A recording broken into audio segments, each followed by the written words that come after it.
Live from Santa Clara, in the heart of Silicon Valley, it's theCUBE, covering Juniper Next Work 2016. Brought to you by Juniper. Now, here are your hosts, John Furrier and Stu Miniman.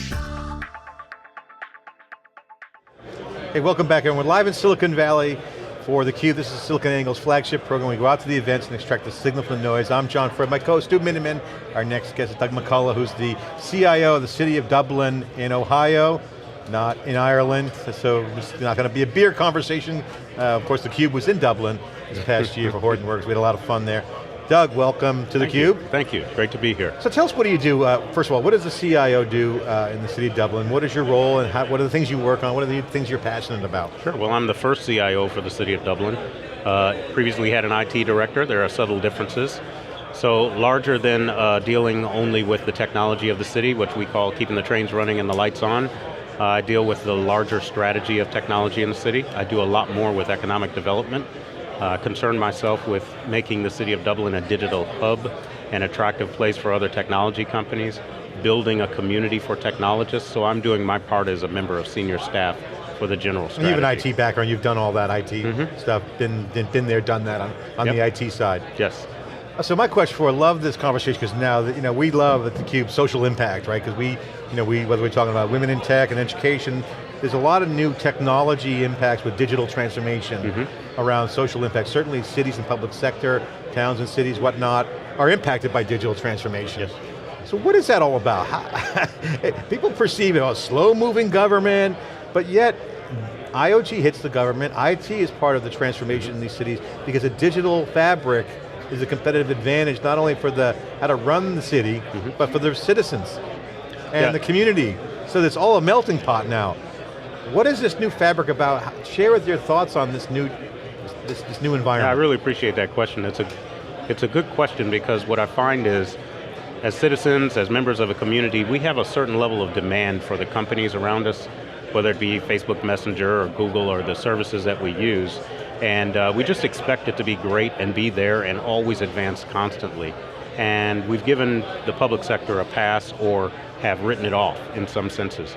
I don't know how long that's going to be able to last. Public sector is going to be expected to innovate with at least excellent cycles like the private sector is, and that means more push technologies, that means more IoT, that means strong networks, better services, e-services, those kinds of things. So I think we're finding that the impact to us is that we've got to innovate as fast as the private sector. You know what's interesting about this conversation, I love it too, by the way, because it's not only provocative, but it's very relevant.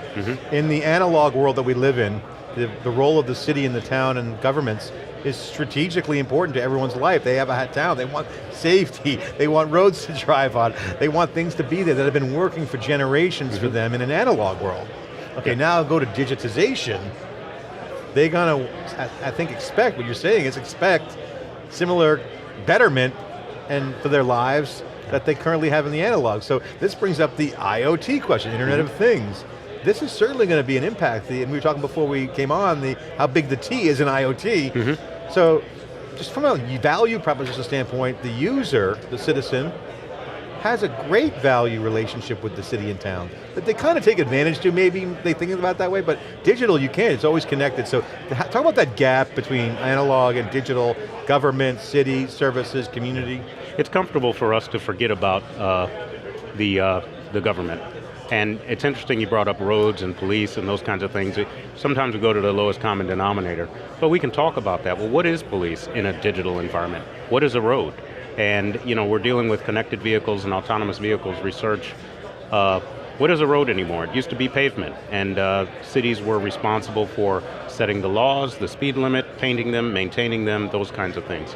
Well, when you're no longer driving, and when you are being led along according to a different rule set, and there's all sorts of data, who's going to manage that? Well, it's still going to be a city. We're responsible for the infrastructure that moves people, the public safety, all sorts of things. So we find ourselves shifting into more cameras, more sensors, more intelligence that allows speeds to be changed.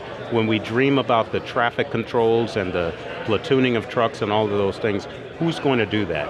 Well, a government is going to have to be enlightened enough There's to no be pixie dust out there. There's no magic elves out No, there we've got doing to it. advance ourselves to another level of function. So. Doug, for so long we've talked about, enterprises that want to create change. For the government, people often have the misperception that it's like, oh well, they've got no budget, they can't do things, and they're a bureaucracy, so therefore, change isn't something that government is usually known for doing. Mm-hmm. So, when you hear the discussion here about kind of, Rami talked about beyond digital transformation, what sort of things are you doing in your job to help, drive innovation, and create some of that digital transformation? Yeah, I'm fortunate to work for Dublin, Ohio. I've worked for more than one city, and it is expected and appreciated by our residents to be a changing place, an innovative place. And so, first of all, we're building a community of technology professionals. Second of all, we communicate with our residents a lot more readily and speedily, and they are open to certain amounts of change. So we've created the double-link fiber conduit system, which is something that a lot of other communities were not prepared to do. Our community is comfortable with the investments that we want to make.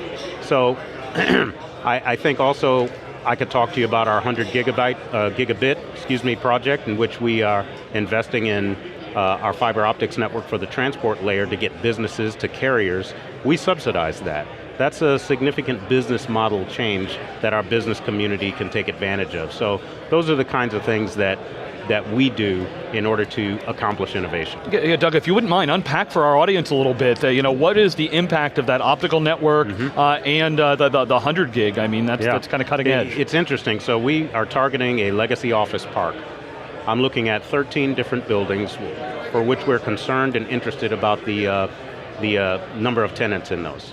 The more businesses you move into a community, the more jobs you have, the better your revenue is. So instead of having a tax abatement model, City of Dublin has a, let us lower your costs as a business. Broadband is now one of the, and digital services are one of the biggest costs for businesses, particularly smaller ones that don't have large staffs. You've got to lower their costs. And so we've targeted a legacy office park. We've put in Juniper equipment of up to 100 gigabits per second, edge equipment and a core carrier grade network in our metro data center. And we are attracting businesses to the area. This is our first year, and we're looking at other legacy office parks in the area as well. Be careful what you create. There's a monster in there. 100 gig, that's going to attract a lot of people who would love the bandwidth. Well, it's interesting. People say, well, I could never use 100 gigabits.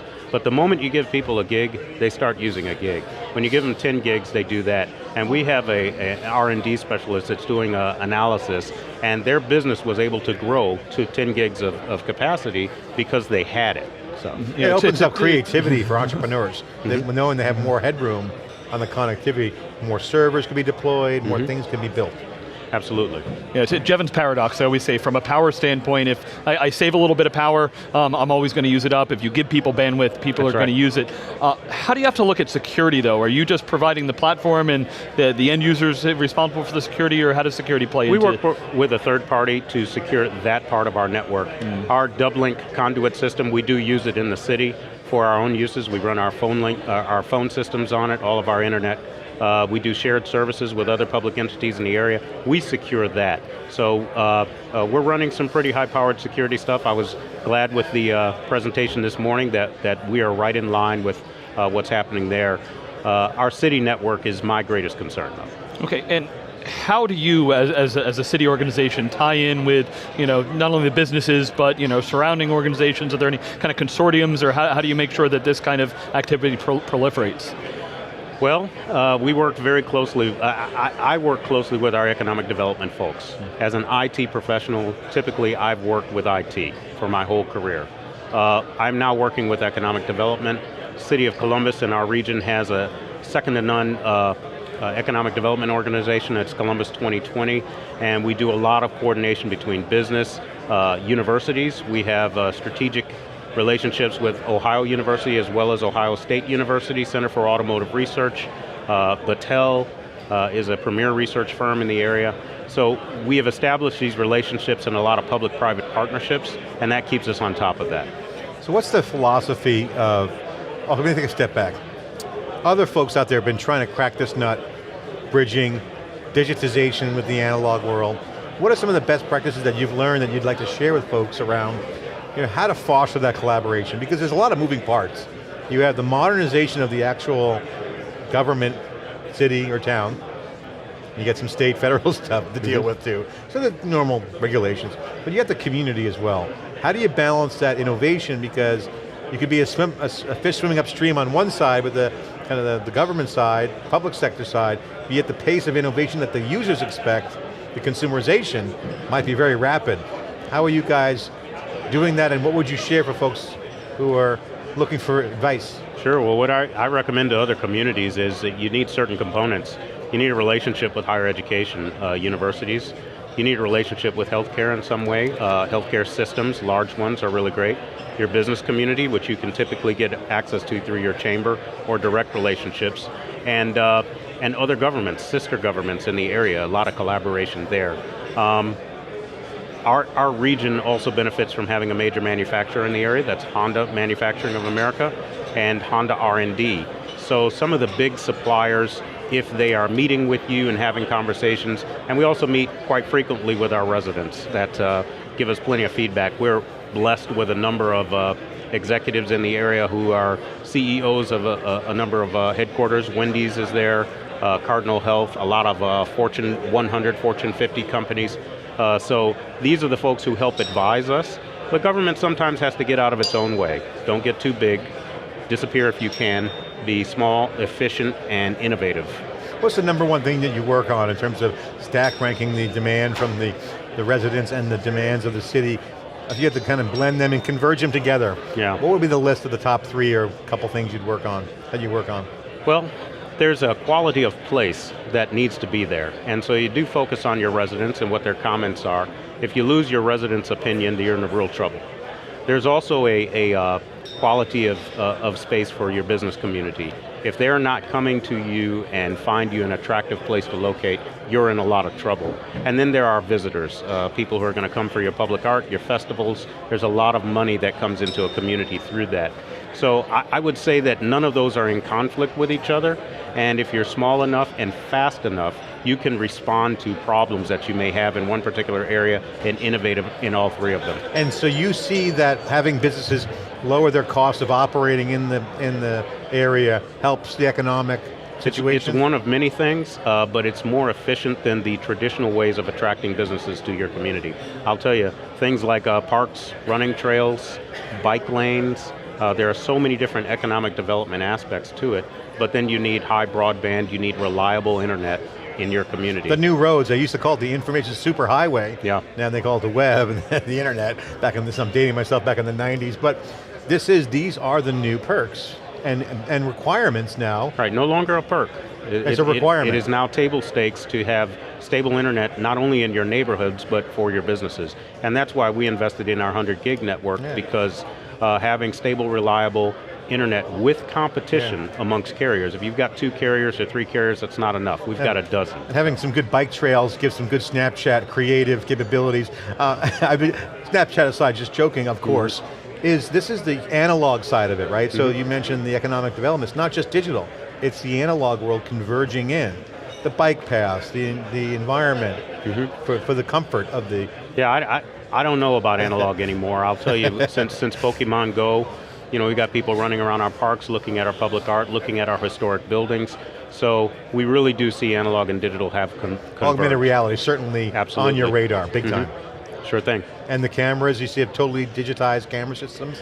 We do, and we're continuing to invest. There's a build out in cameras and sensors that is comparable to where fiber was years ago. I mean, the bike sharing stuff, you've seen stuff in the big cities, the bike sharing has been great, I've seen in Europe.